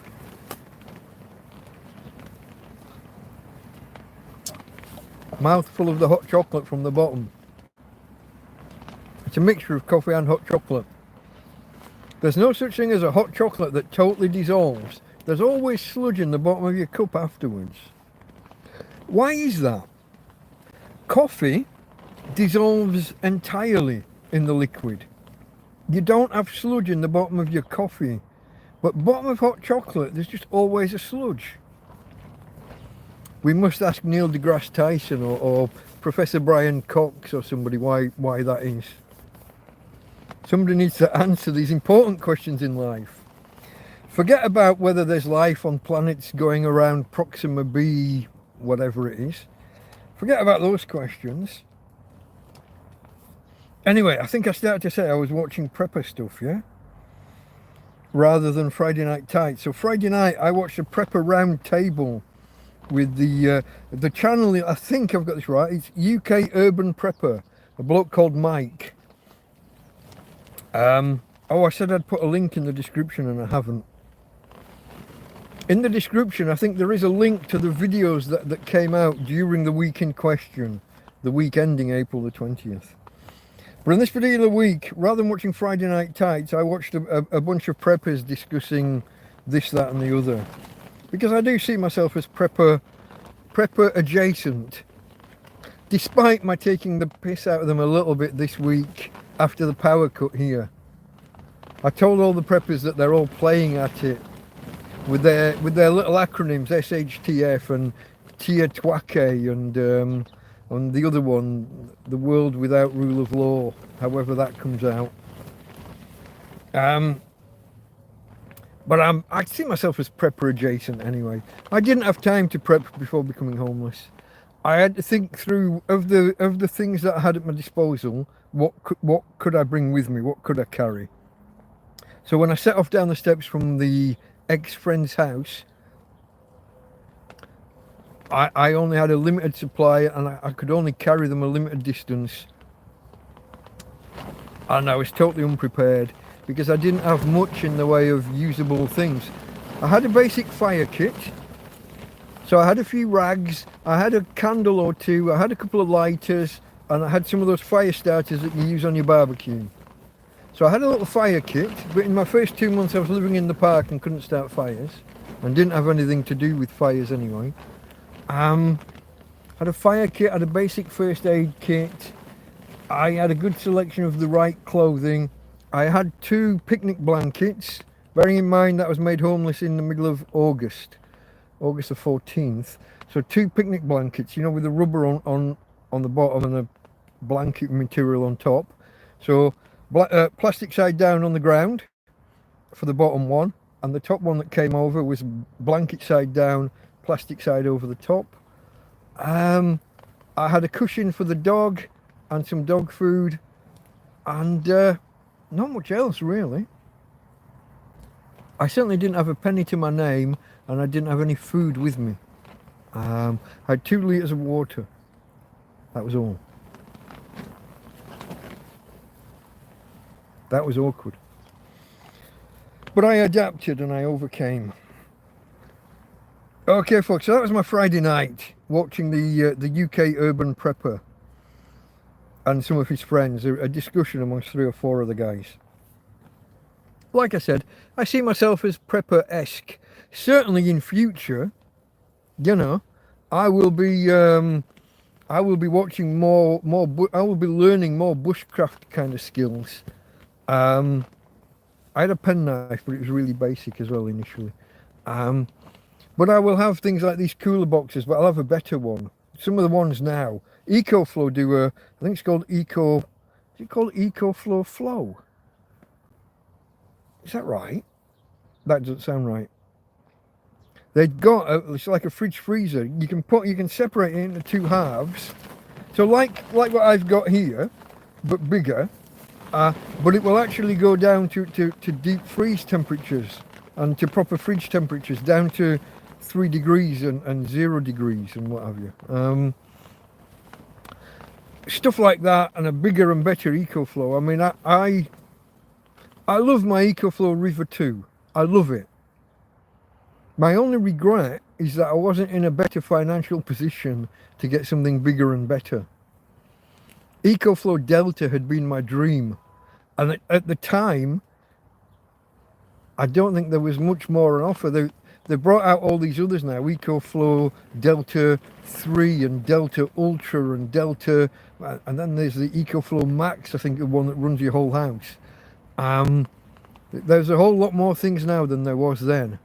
And like the fridge freezer box thing,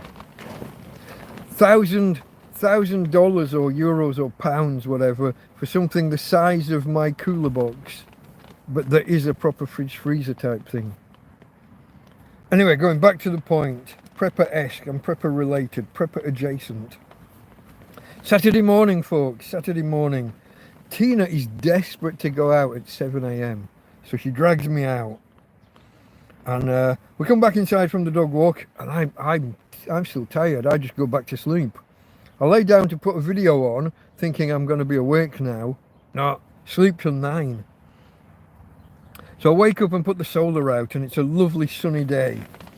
Now the EcoFlow's down to 77% overnight, but immediately, as soon as I put the panel out, I'm getting 77 watts. We're going to be fully topped up in no time. I do what I often do, check the weather forecast. You might have noticed this. It is the theme for the thing. During bad weather and periods of bad weather, and remembering the period in question was just a week or so after the end of the week of hell, which was really 3 weeks of bad weather. So we're just a week or two after the 3 weeks of bad weather.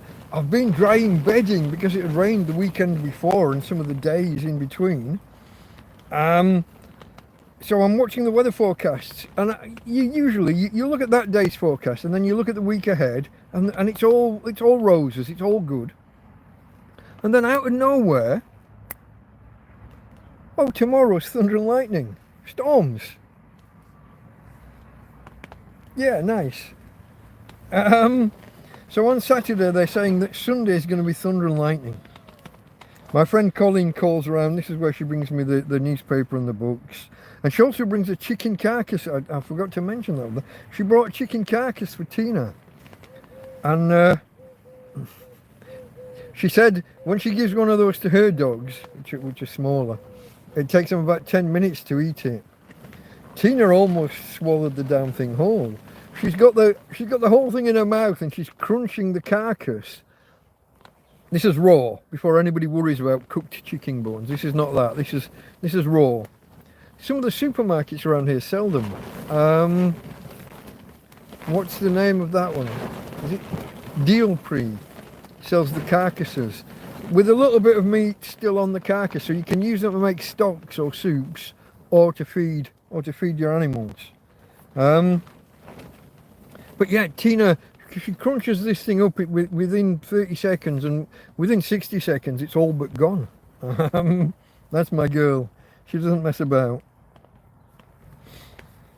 So yeah, she brings the local English language newspaper and a book. I sit down. So this is Easter Saturday. This is a Saturday in between Good Friday and Easter Sunday.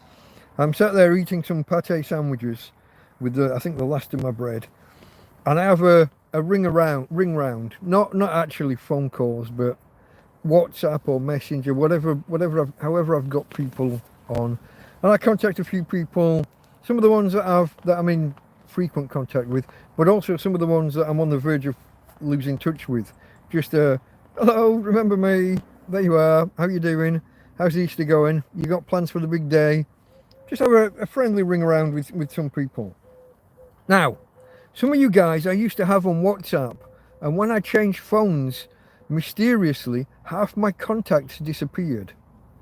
I think because WhatsApp is driven by phone numbers, and I thought that Google was backing up my contacts, and it turns out it wasn't, and I ended up with only the ones that were on the SIM card. I think this is what happened.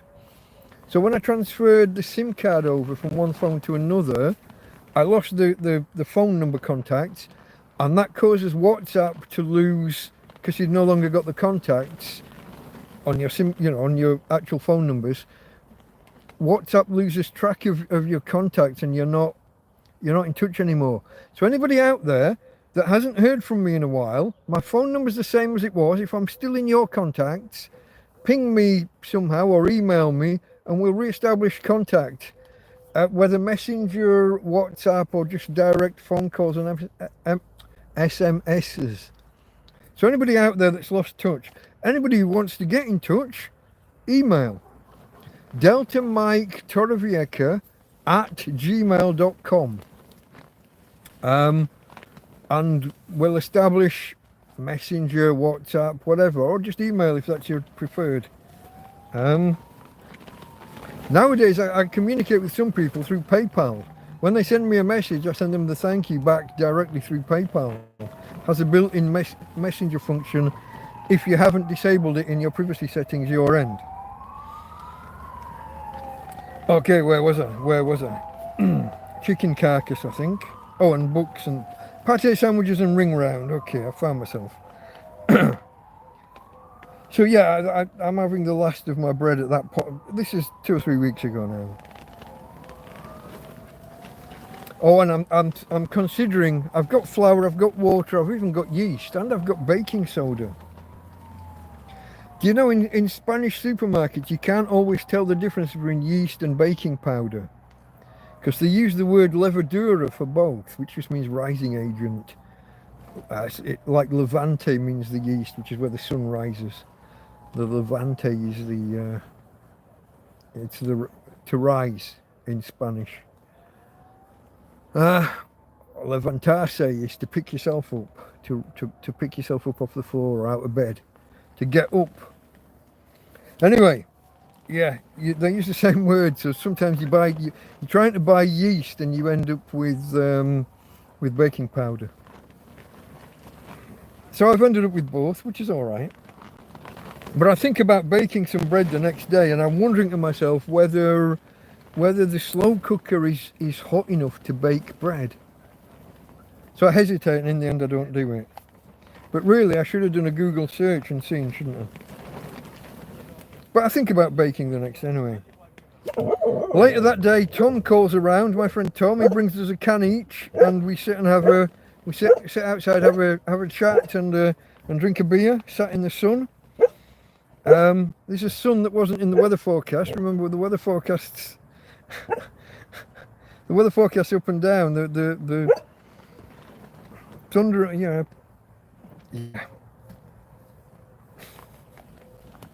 Weather forecast for, I think for the Saturday evening was for total cloud cover. Easter Sunday, I actually had no notes.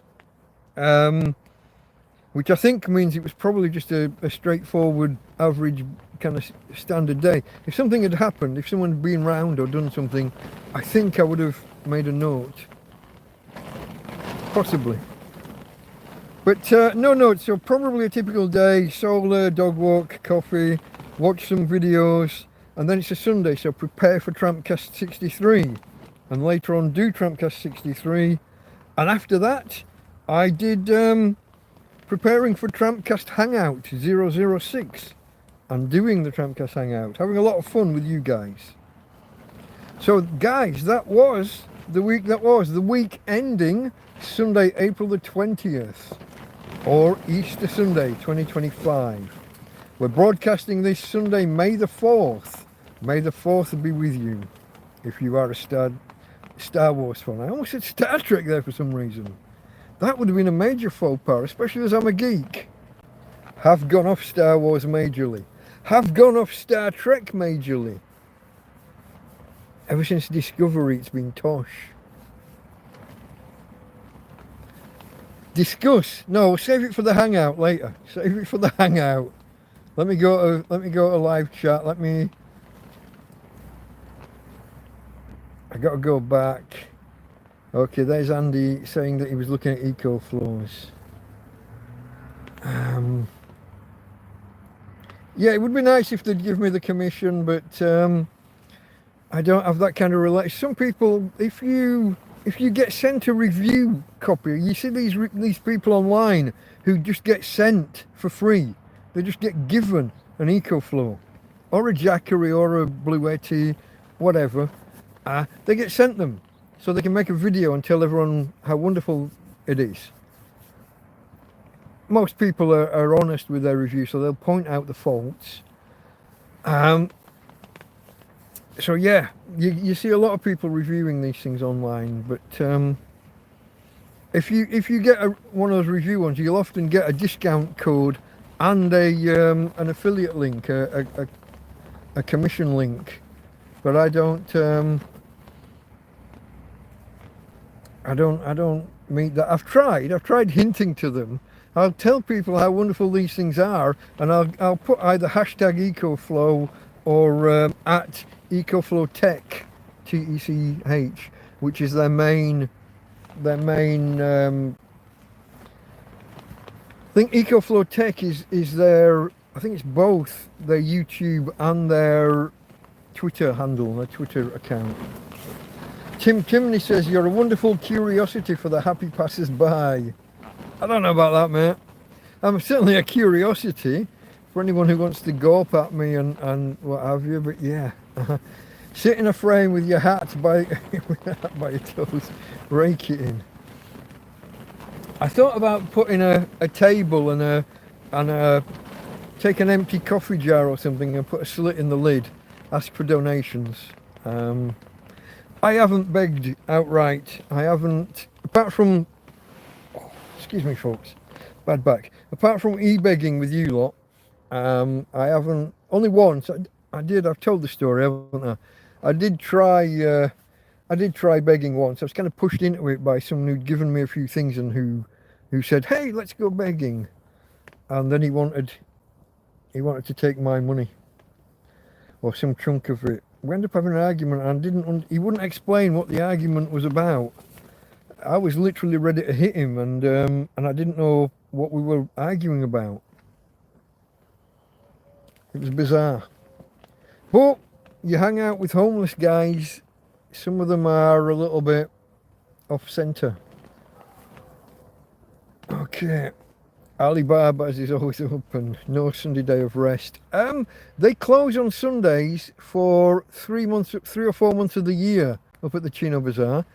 Up to Christmas and New Year, I think he's open on Sundays. Somewhere in the middle of January, he starts closing on Sunday until Easter.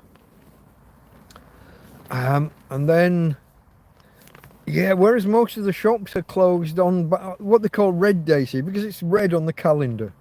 The bank holiday, what we would call bank holidays. The big supermarkets are usually closed for these holidays. Monday was their equivalent of St. George's Day.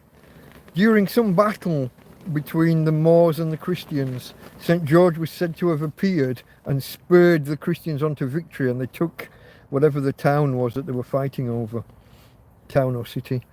And so Monday was their equivalent of St. George's Day, as Monday of this week. And surprisingly, they were open. Because this is when the power cut happened, and I had friends go up and say that people were doing the panic buying thing this Monday. It was all water and toilet rolls and that kind of thing again. Is supper a thing up north? Yeah, some people will call the evening meal supper. And for some people, supper is a fairly substantial snack before bed. So the word exists. Where I'm from, it was definitely breakfast, dinner and tea. Hence, dinner ladies at school were called dinner ladies. They're not called lunch ladies or whatever. They're called dinner ladies because it's dinner time. 12 while 1 or whatever.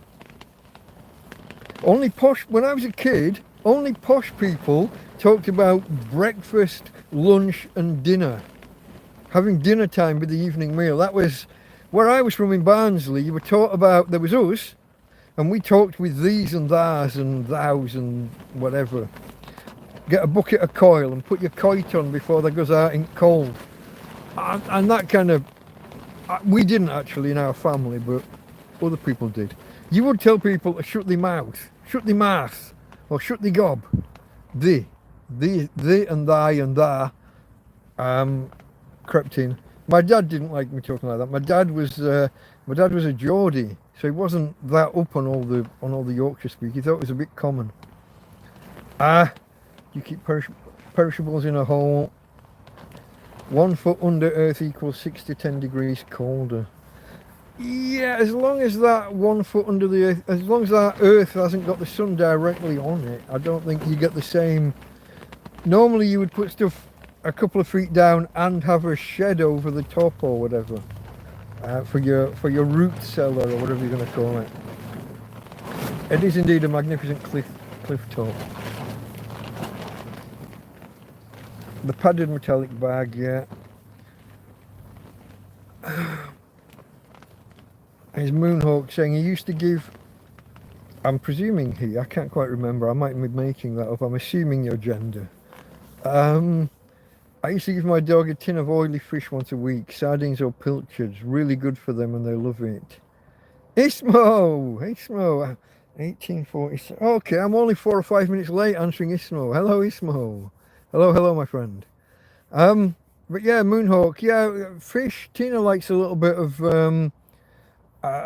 sardines. My fish is usually in a tomato sauce, which might be a little bit less good for them. I'm at the mercy of what people donate, especially. I have not stepped foot in a supermarket this year. I don't think. I went to a supermarket a few days before Christmas because matey boy over the way looked after my dog for an hour. Chino Bazaar is as far as I've been, and he's only got a limited set of things that are food or drink related.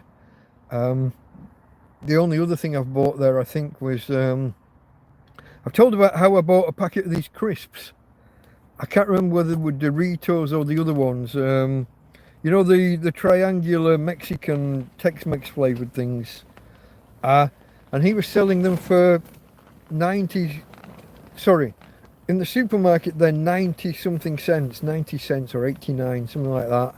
And he was selling them for almost €3, 2.70, 2.80. So I didn't make that mistake again. I just picked them up kind of without looking one time.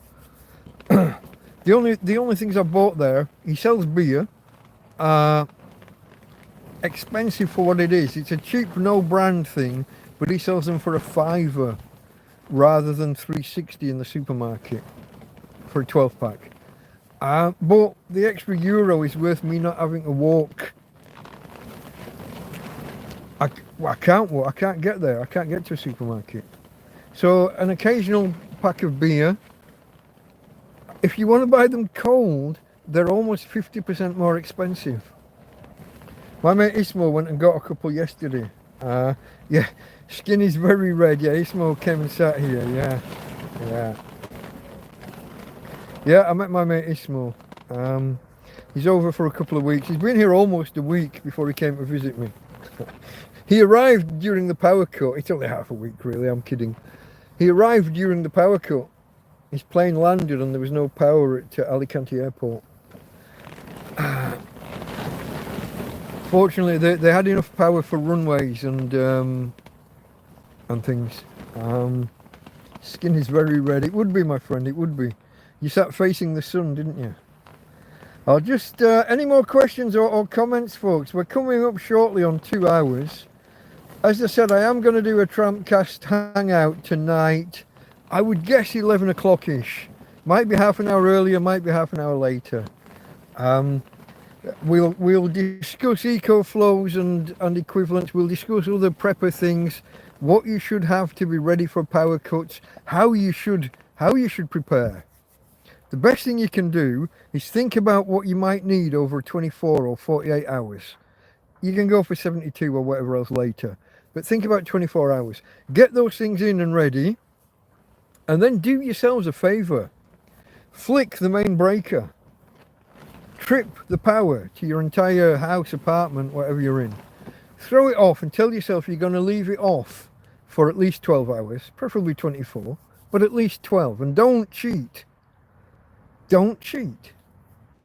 Stay in your house with no power and see what you've got and not got. Did the preparations you got get you through? Have you got enough? Some of you will give up before 12 hours because you'll get bored because you haven't got lighting or you haven't got books to read. You haven't downloaded enough films or TV series or music onto your phone or tablet beforehand. I keep seeing these preppers recommend buying DVD players and I don't know what they're looking at. Spinning a DVD, that's a motor. That's going to burn through power. Have the films downloaded already.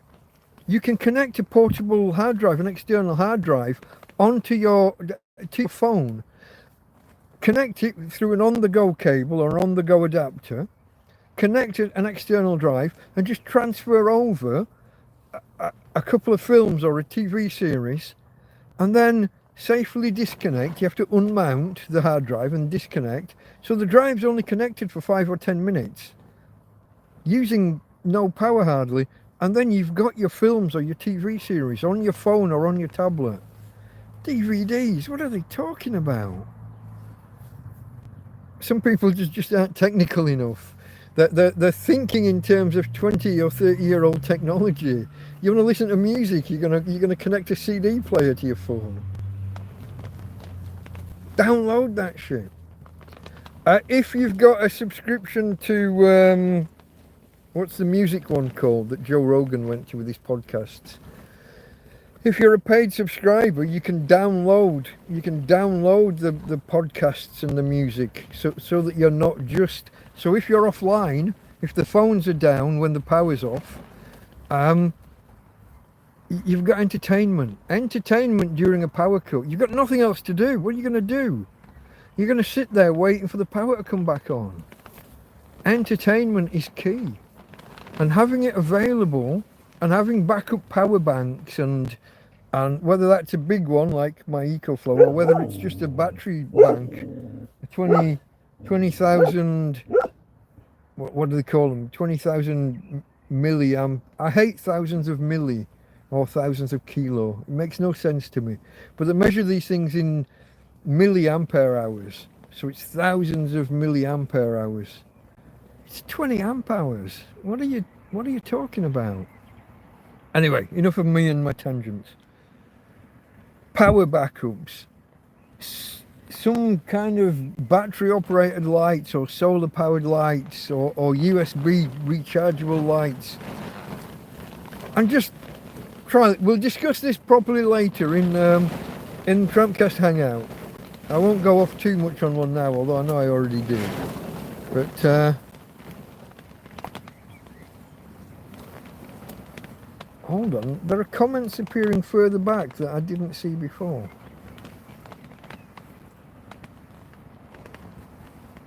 Or am I imagining things? Yeah, the comment from Tim Timoney, very airy, ruthless in places. Didn't see that one before. Somehow I'm right back when I didn't want to be. Scrolling, perishables in a hole, northeast corner is Tina's. Okay. Okay, mine from Nismo says he'll contact me later. Okay, Nismo. Cheers, mate. Okay, folks, if there are no more comments, I will wish you all the best. I will thank those 2 or 3 people. I haven't looked again. I will thank those people that have donated during the live stream. Thank you, guys. And gals, if there are gals. Thank you to the subscribers. Thank you to you guys for staying here to the bitter end. God bless you. I see more people just arriving as I'm about to say thank you. As I'm about to say goodbye. I just said thank you. About to say goodbye and people are arriving. You've missed it, folks. My recommendation is to wait until 12 or 13 hours time and catch it on the replay with chat replay active. After we finish here, you will be able to start again at the beginning or rewind to the beginning and watch it, but you won't have chat replay. So I will be answering people and you won't know what the question was. I've done my best to try and say what people are asking. There's Jack Attack. Lurking, Jack Attack? Or you're lurking, you've been here all along or just arriving? Cheers to the lot of you anyway, folks. I'm thinking about stretching it out for 1 more minute. I think we've managed 2 hours almost without actually being cut off, no interruption. Jack Attack's saying that he's been here all along in lurker mode. I never believe him. If he'd been here all along, there would have been dad jokes. No distractions. Save the distractions for tonight if you're around.